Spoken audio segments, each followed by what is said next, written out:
Okay, so today we're going to talk a little bit about our basement unit. Put a lot of time and effort into the actual design.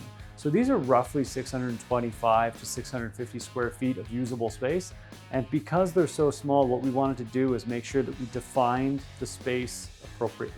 So inside here, we've got this kitchen that is basically a full-size kitchen that you'd expect in even just a brand new single-family home, but we've managed to cram it into 650 square feet. So we've got full-size dishwasher, we've got a really deep tub sink, nice size island, which is incredibly rare for a basement suite. We've got the OTR behind me, and then we've got an upgraded range as well.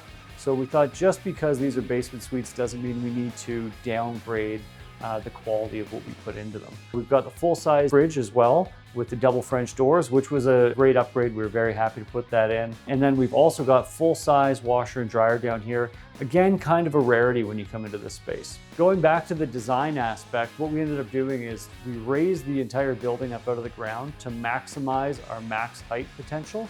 And because of that, we have this full-size window here that has no window grate.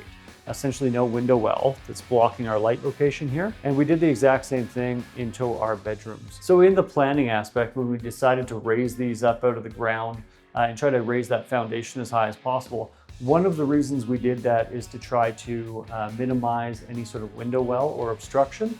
So now you can see we've got a lot of natural light here, and it really plays well into the room. So even if I was to turn the lights off in here, it's still very bright. The benefit of that obviously being that you don't necessarily feel like you're in a basement. The window is a little bit on the higher side still, and they are a little smaller, but we've done what we could with the constraints that we had.